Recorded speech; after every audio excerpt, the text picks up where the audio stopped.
Shalom saudara yang dikasihi Elohim, selamat datang dalam podcast Dere HMet, Jalan Kebenaran bersama saya Penatua Ira Natali dan Bapak Gembala Benyamin Obadiah, Ketua Gereja Kehilat Mesianik Indonesia. Dere HMet akan mengupas gaya hidup mesianik sebagai Kristen otentik abad pertama yang percaya Yesua HaMasiah dan melakukan Torah dan juga ajaran Rabi Shaul Paulus dan banyak lainnya. Saya akan menyapa narasumber kita, Bapak Benyamin Obadiah. Shalom Pak Ben. Ya, shalom Bu Ira. Shalom pemirsa dimanapun Anda berada.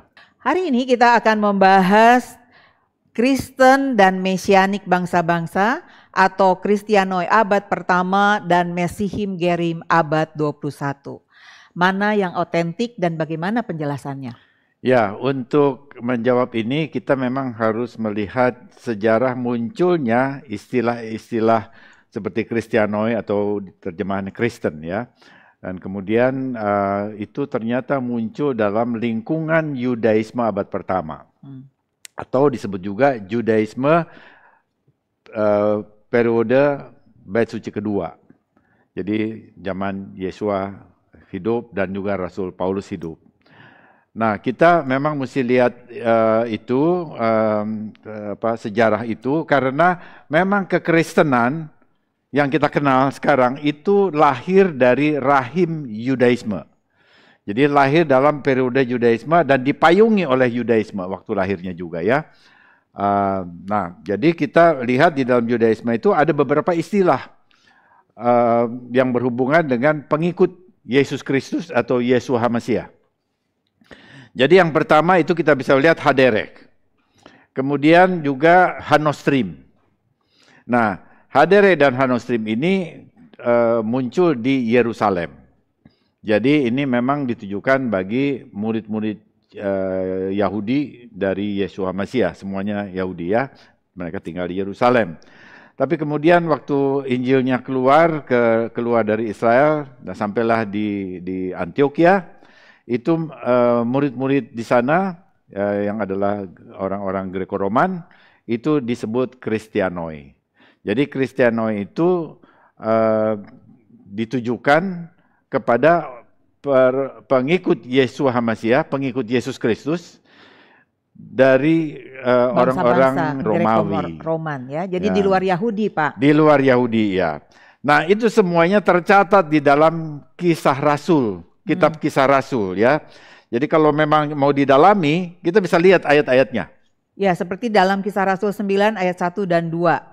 Saulus ia menghadap imam besar dan meminta surat kuasa daripadanya untuk dibawa kepada majelis-majelis Yahudi di Damsyik, supaya jika ia menemukan laki-laki atau perempuan yang mengikuti jalan Tuhan, Haderek, ia menangkap mereka dan membawa mereka ke Yerusalem. Nah, di dalam Kisah Rasul 9 ayat 1 dan 2 itu istilah Haderek dipakai di Yerusalem. Pusat ibadah Yahudi di seluruh dunia itu ada di Yerusalem. Nah, pusat jemaat Yahudi Mesianik dan para rasul juga di Yerusalem karena mereka bagian dari Judaisme abad pertama. Ya, jadi itu kita bisa melihat. Dan itu adalah di Kisah Rasul 9 ayat 1 2 dan istilahnya Haderek ya. Ya. Nah, mungkin kita bisa lihat ayat yang lainnya untuk menunjukkan varian dari istilah yang dipakai untuk pengikut Yesus Kristus, Yesua. Bagi bangsa-bangsa ya. Di Kisah Rasul 11 ayat 25 sampai 26, Barnabas dan Saulus, mereka tinggal bersama-sama dengan jemaat itu 1 tahun lamanya sambil mengajar banyak orang. Di Antioquialah murid-murid itu untuk pertama kalinya disebut Kristen atau Kristianoi. Ya, jadi Kristen itu kalau kita lihat naskah Grekanya dari ini Kisah Rasul 11 ayat 26 itu pakai istilah Kristianoi. Nah, kemudian diterjemahkan jadi Kristen. Ya. Nah, sekarang pertanyaannya Antioquia itu di mana? Nah, ya, jadi Antioquia itu sekarang kalau kita lihat nama sekarang itu disebut Antakya. Dan Antakya itu ada di Turki. Nah, jadi itu artinya ini adalah kota di luar Israel, kota bangsa-bangsa. Nah, ini sejak zaman abad pertama itu demikian. Jadi di Antioquia itu banyak orang Greko-Roman, orang Yunani Romawi ya. Jadi banyak di sana. Lalu apa yang membuat mereka tiba-tiba jadi percaya? Nah, kita mesti lihat ini di beberapa ayat ya, bahwa murid-murid itu setelah ada aniaya di Yerusalem, mereka keluar kan dari Yerusalem, lalu mereka mulai mengabarkan Injil Yesus Masiah. Nah, kita bisa melihat itu di Kisah Rasul 11 ayat 19. Sementara itu banyak saudara-saudara telah tersebar karena penganiayaan yang timbul sesudah Stefanus dihukum mati. Mereka tersebar sampai ke Fenisia, Siprus, dan Antioquia. Namun mereka memberitakan Injil kepada orang Yahudi saja. Kemudian di ayat 20.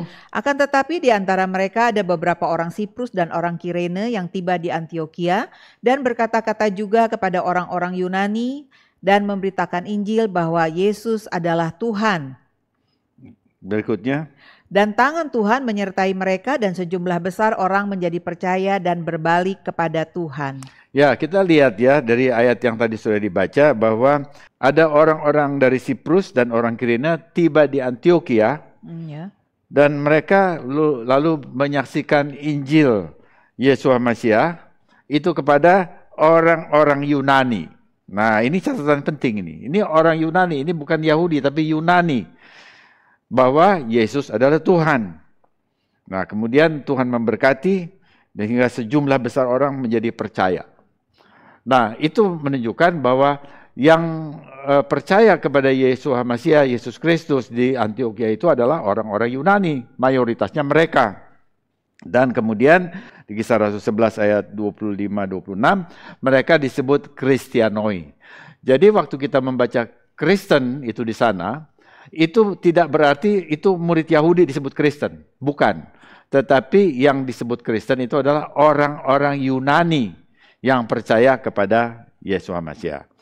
Nah, ini juga harus dikasih latar belakang lagi nih. Memang kita kalau baca Alkitab memang mesti lihat faktor budayanya ya, sejarahnya. Jadi di abad pertama itu ada orang-orang non-Yahudi yang percaya kepada Tuhannya orang Yahudi, yaitu Tuhan Abraham, Ishak dan Yakub, dan kemudian percaya kepada Mesias ya. Nah, tapi orang-orang yang percaya kepada Tuhan Abraham, Ishak dan Yakub, mereka orang-orang Yunani juga Romawi, mereka dekat sama orang Yahudi, lalu mereka mengikuti gaya hidupnya orang Yahudi. Karena mereka sudah percaya kepada Tuhannya orang Yahudi ya. Nah, jadi mereka gaya hidupnya seperti itu. Nah, gaya hidupnya apa? Mereka mengikuti tata ibadahnya, beribadah di sinagog pada hari Sabat. Tetapi mereka tidak pernah masuk ke dalam agama Yahudi. Jadi mereka tetap non-Jewish, kita bilang gitu ya. Tetapi percaya imannya ada kepada Tuhannya orang Israel. Yahudi ya. Nah, salah satunya itu adalah orang yang seperti ini adalah Cornelius. Nah, Cornelius ini kemudian waktu dengar ya, pemberitaan Injil dari Simon Kefa atau Rasul Petrus, dia menjadi percaya. Ya, jadi percaya pada Yesus Masiah. Nah, orang-orang seperti Cornelius takut akan Tuhan ya. Itu kemudian waktu dia percaya pada Yesus Masiah, itu dia disebut Kristianoi. Nah, awalnya itu kita bisa melihat sebutan itu munculnya di Antioquia. Nah, tetapi akhirnya itu dipakai secara umum kepada semua orang bangsa-bangsa yang percaya kepada Tuhan Yesus, itu disebut Kristianoi. Ya, tetapi tadi kita membaca di dalam Kisah Rasul 11 ayat 20 ya. Di situ dikatakan bahwa orang Siprus dan orang Kirene mereka tiba di Antioquia, kemudian mereka mengajar orang Yunani dengan memberitakan Injil dan mengatakan bahwa Yesus adalah Tuhan. Tetapi orang Siprus dan orang Kirene ini, mereka itu belajar dari murid-murid Yesus yang dalam hal ini adalah orang-orang Yahudi. Ya, jadi orang Yahudinya itu disebut Haderek ya, dan juga Hanosrim. Ya. Tetapi mereka menyebut dirinya itu Haderek karena memang mereka percaya bahwa Yesua itu adalah jalan kebenaran itu ya.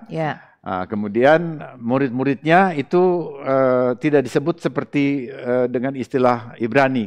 Nah, belum tahu gitu ya. Nah, tapi kemudian mereka dikasih istilah, dikasih sebutan itu di Antioquia. Jadi mereka membawa kabar tentang Yesua Masiah ke Antioquia, dikabarkan kepada orang non-Yahudi, lalu oleh orang non-Yahudi lainnya waktu lihat teman-temannya itu percaya kepada Mesias Yahudi, dan kemudian Mesias itu artinya diurapi, dan kemudian padanannya itu adalah Kristos di dalam bahasa Yunani. Kalau gitu penganutnya adalah Kristianoi. Jadi mereka adalah penganut Kristus. Nah gitu ya. Tapi kita mesti tahu juga bahwa dalam abad pertama itu di lingkungan budaya Greco-Roman itu ada istilah juga Kristianoi. Ada yang adalah orang yang mengolesi minyak ke tubuhnya setelah dia mandi air panas. Sauna begitu ya. Jadi orang-orang yang mengolesi tubuhnya dengan minyak itu disebut Kristianoi juga ya. Dan kalau begitu lalu ini menjadi semacam apa ya, semacam cemooh gitu ya, ejekan. Yang percaya kepada Mesiasnya Yahudi itu juga disebut Kristianoi, sama dengan orang-orang yang mengolesi minyak setelah mandi sauna itu. Karena memang Mesias itu artinya yang diurapi. Jadi ini kita lihat ada dua budaya ya. Ada dalam satu istilah yaitu Kristianoi. Nah, tetapi kemudian kita memakainya waktu kita disebut Kristen yang diurapi itu sama seperti pengertian yang ada pada orang-orang Ibrani, pada orang-orang Yahudi, Israel. Karena Yesua HaMasiah, dia disebut HaMasiah, dia diurapi karena memang di dalam budaya Israel itu raja diurapi, imam besar diurapi. Ya, jadi dengan demikian diurapi itu sesuatu yang apa namanya spesial. Sementara di Yunani istilah itu tidak dipakai secara spesial. Itu hanya orang-orang yang membalur tubuhnya dengan minyak. Ya, jadi supaya tahu ya bahwa kalau lihat dari budaya Yunani itu nggak ada sesuatu yang khusus. Nggak ada yang istimewa. Nggak ada yang istimewa. Tetapi kalau dilihat dari perspektif Ibrani, lalu ini luar biasa, ini punya arti rohani yang dalam. Luar biasa ya Pak. Nah ini bagaimana tentang Paulus yang menyebarkan pengajaran Yesua HaMasiah ke luar Yerusalem Pak? Ya, jadi kalau kita lihat ya bahwa tadi kita membaca bahwa di Antioquia lah ya, murid-murid yang ada di sana itu disebut Kristianoi. Itu kan hasil atau buah dari pelayanan Barnabas dan Saul Paulus. Ya, jadi itu jelas sekali itu tertulis ya bahwa Barnabas dan Paulus itu diutus diutus oleh jemaat Yerusalem. Mereka diutus, jadi jemaat Yerusalem itu induk semuanya Yahudi. Kemudian setelah Yesus mengatakan pergilah jadilah semua bangsa muridku, kemudian mereka itu dianiaya di sana, mereka tersebar, nah mereka pergi keluar Israel dan salah satunya ke Antioquia ya. Nah, tetapi di Antioquia itu bukan cuma 1-2 orang, banyak yang sudah percaya. Nah, dari mana mereka bisa percaya? Mereka diajar oleh 2 orang rasul, yaitu Barnabas dan Saul Paulus. Nah, jadi Saul Paulus dan Barnabas tentunya mengikuti apa yang diajarkan oleh jemaat induk mereka di Yerusalem, karena mereka diutus oleh Yerusalem. Nah, jadi kalau Yerusalem itu percaya kepada Yesua dan juga taat pada Torah, di Antioquia pun harusnya diajarkan demikian. Dan saya percaya dia tidak menyimpang ya, mengajarkan seperti itu. Nah, jadi dengan demikian kita bisa tahu bahwa gaya hidup dari Kristianoi di Antioquia itu adalah sama seperti jemaat induknya, yaitu percaya kepada Yesua HaMasiah dan juga menaati Torah. Nah, itu gaya hidupnya. Padahal kalau kita melihat latar belakangnya, Paulus itu tadinya dia seorang penganiaya murid Yesua. Ya, dia memang tadinya mau menganiaya murid Yesua, tapi kemudian waktu dia pergi ke Damsyik untuk memenjarakan atau menangkap orang-orang yang disebut Hadereh tadi, ya. Hadereh itu semua Yahudi, nggak ada orang non-Yahudinya, ya. Jadi ternyata di situ Yesua menangkap dia. Jadi dia melihat penglihatan yang luar biasa, ada terang, dan dia jatuh dari kudanya. Dan di situ dia dengar suara Yesua Masiah, ya, mengapa engkau menganiaya aku? Nah, disitulah dia dicelikan pandangan rohaninya kepada Yesua, dan itu kita katakan dia bertobat. Tetapi bukan bertobat pindah ke agama Kristen. Nah, ini yang jadi seringkali itu, ya, menjadi semacam sandungan, ya. Waktu dia bertobat, dia tetap di dalam Judaisme, cuma dia sekarang kenal bahwa Yesua itu adalah Mesias yang diajarkan oleh Torah. Jadi ada di dalam Judaism. Jadi bertobatnya Paulus itu bukan pindah agama, tetapi terbuka hatinya kepada Yesua HaMasiah. Ya, itu pertobatan Rasul Paulus. Ya. Kemudian ada orang mengatakan, oh, dia sesudah dia bertobat dia baru pakai nama Paulus. Saya kira tidak begitu. Dan terbukti itu tidak begitu, ya. Bahwa nama Paulus itu namanya sejak kecil itu Shaul Paulus. Ya. Jadi nama Ibraninya itu Shaul, nama Latinnya itu Paulus. Ya, jadi mengapa begitu? Karena dia lahir, waktu dia lahir dia sudah menjadi warga negara Romawi. Karena bapaknya itu seorang warga negara Romawi, orang Yahudi yang mempunyai kewarganegaraan Romawi. Ya, itu sebetulnya bisa kita lihat, ya, di dalam ayat di dalam Kisah Rasul, ya. Ayat 28 mungkin, Pak. Ya, saya kira itu. Lalu kata kepala pasukan itu, kewarganegaraan itu kubeli dengan harga yang mahal. Jawab Paulus, tetapi aku mempunyai hak itu karena kelahiranku. Ya, jadi kita bisa melihat Paulus mengatakan aku mempunyai hak kewarganegaraan itu sejak kelahiran. Nah, waktu orang dijadikan warga negara Romawi, dia mesti dapat nama Romawi. Nggak bisa dong. Ya. Dia katanya Yahudi, tapi kemudian jadi warga negara Romawi, nggak dikasih nama Romawi. Ya, mesti ada nama Romawinya. Jadi nama Shaul itu adalah nama Ibraninya, Paulus itu nama Romawinya. Tetapi itu sudah didapat dari sejak kecil. Nah, tetapi ketika dia pergi ke bangsa-bangsa di luar Israel, dia lebih sering memakai nama Paulus. Karena apa? Karena itu kan daerah Romawi.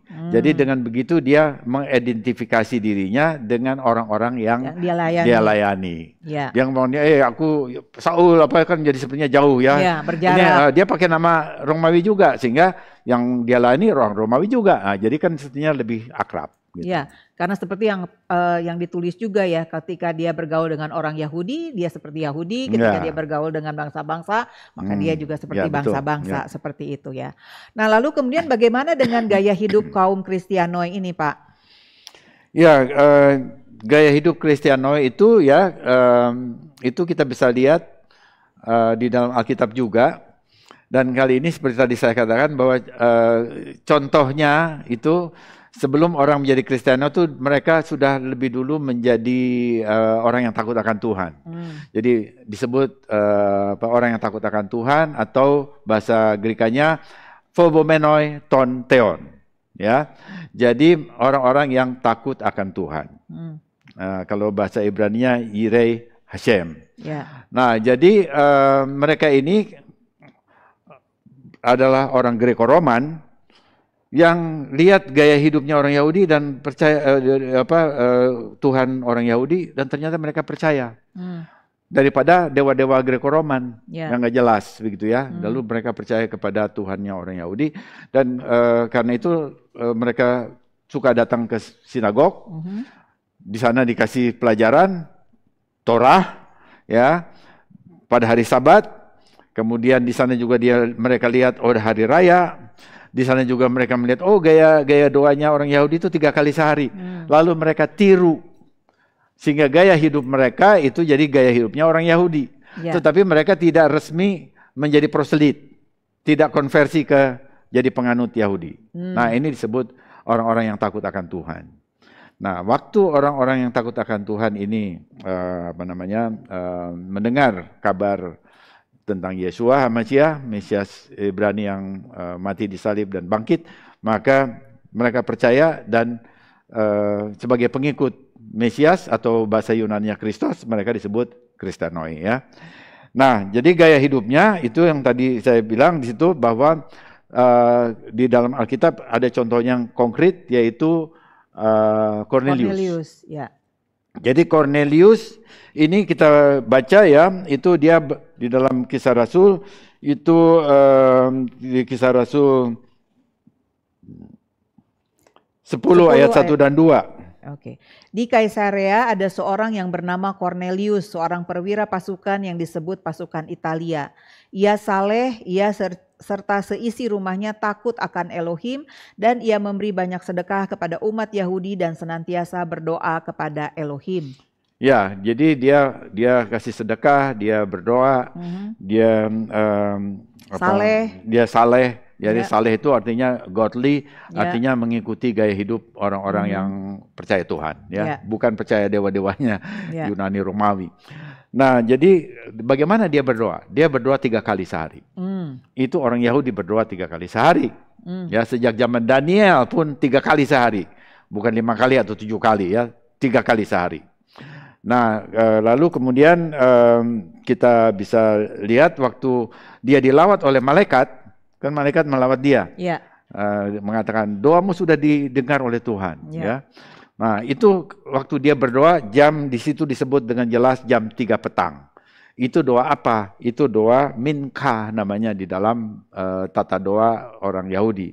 Jadi kalau doa pagi dari sampai dengan jam 10 itu adalah Sacharit. Ya. Kemudian sesudah siang antara jam 2 jam 3. Ya, yang khususnya jam 3 yang lebih ini kan seperti yang tadi dikatakan untuk Cornelius dilawat malaikat. Itu mincha.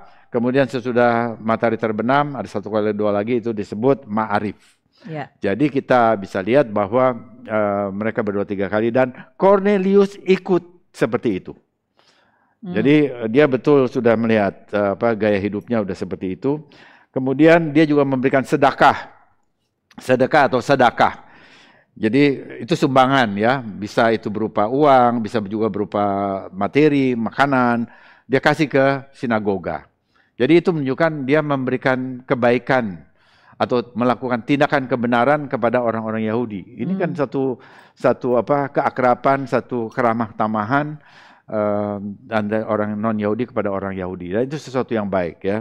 Nah, itu dia lakukan. Dan juga kita bisa lihat dia percaya kepada Mesias Yahudi yaitu Yeshua HaMashiach. Dan kemudian menurut karena dia bukan orang Yahudi, dia orang Romawi, dia disebut Kristianoi. Karena Kristianoi itu artinya pengikut dari Kristus. Kristus itu padanan dari Mesias yang artinya diurapi. Ya, begitu ya. Jadi dengan demikian dia juga disebut Kristianoi dan gaya hidupnya seperti itu.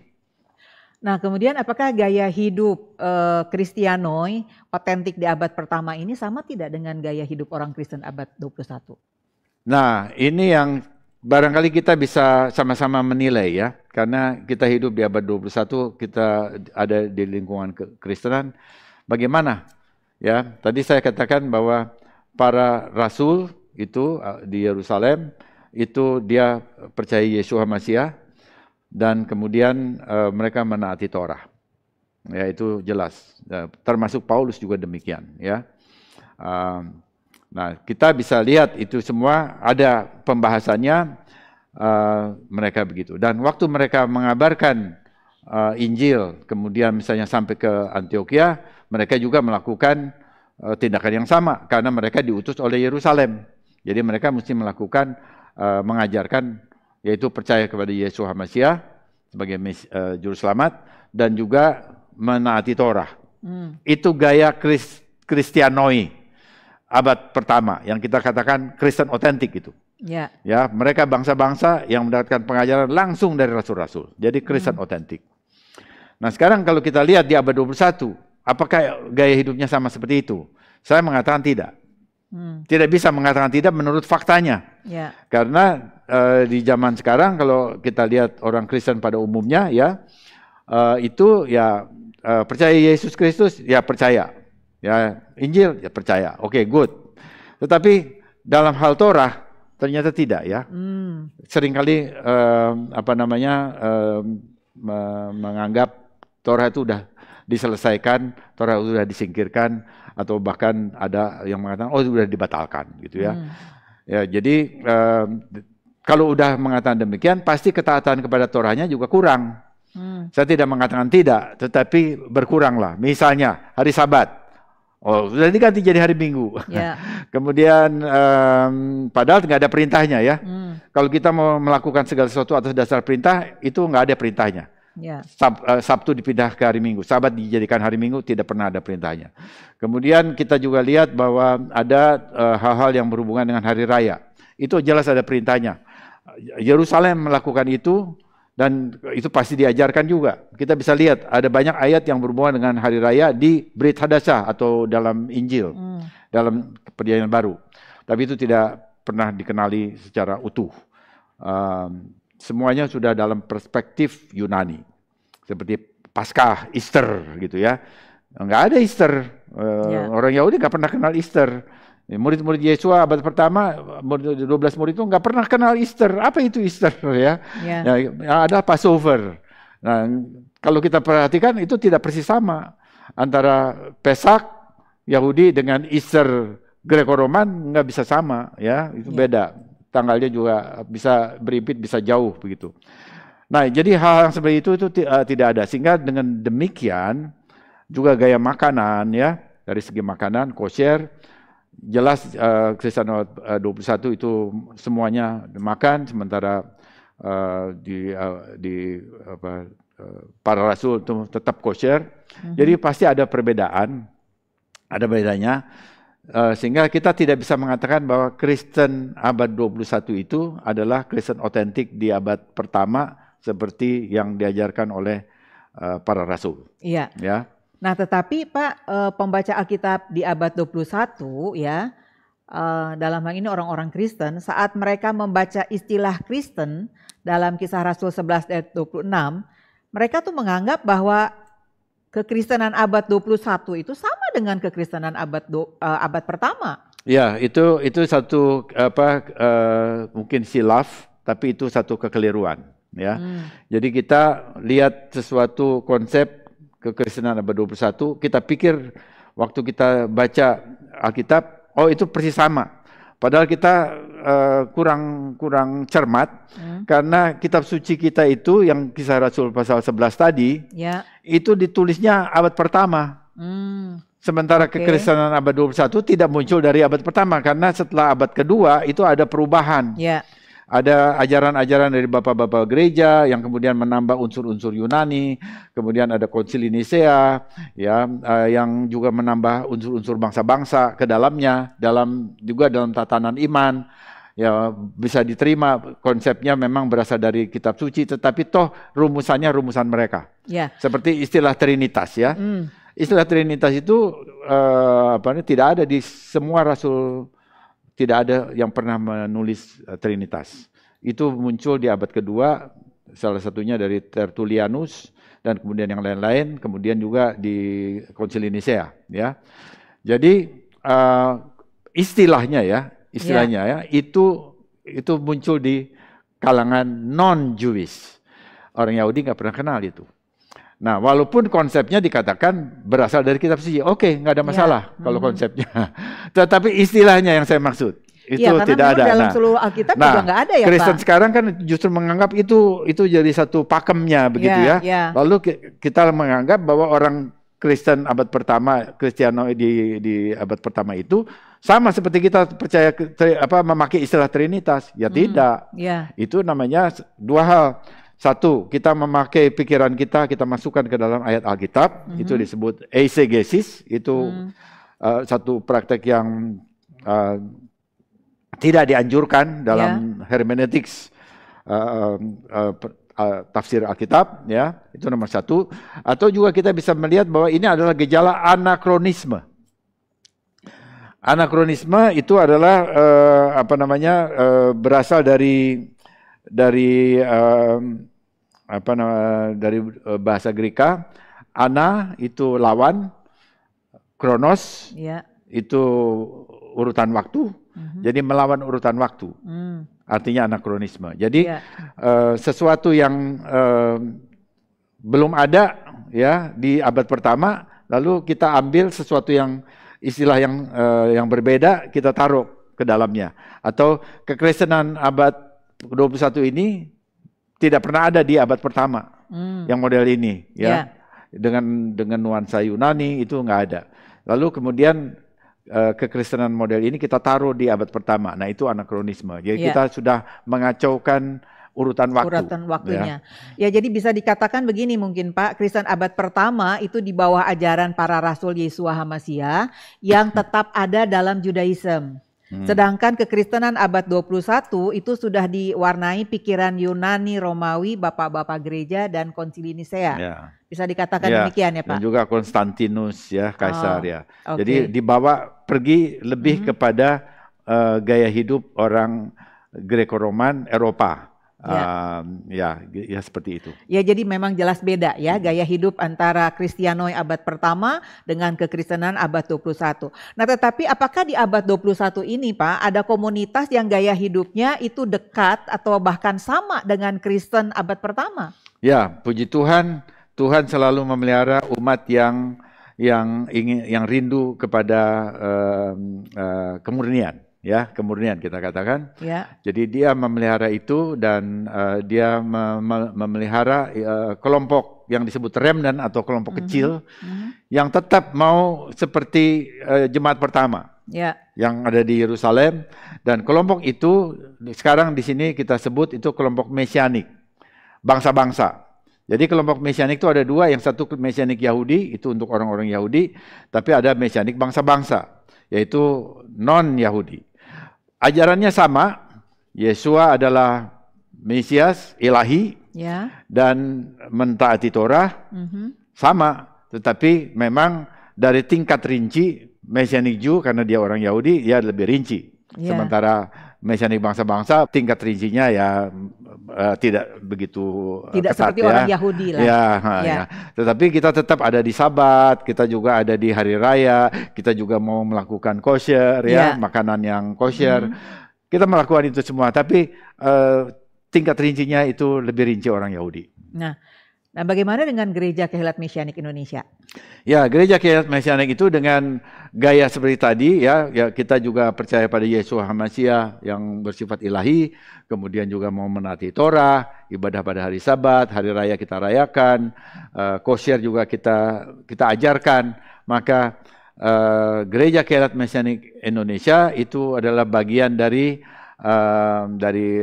Mesianik bangsa-bangsa di abad 21. Dan kalau kita mau telusur balik ke abad pertama, maka titik yang yang mewakili kita di abad pertama adalah Kristianoi abad pertama. Jadi yang seperti di Antioquia, yaitu orang yang percaya kepada Yeshua HaMashiach, Mesias ilahi, tapi juga mau menaati Torah karena dibimbing di bawah pembinaan para rasul yang semuanya Yahudi. Ya, baik. Terima kasih untuk penjelasannya Pak Ben. Saudara yang dikasihi Elohim, melalui penjelasan yang diberikan, pertanyaan mengenai Kristen otentik terjawab sudah. Ya, jadi Kristen otentik adalah Kristianoi abad pertama yang kita kenal sebagai Mesianik bangsa-bangsa.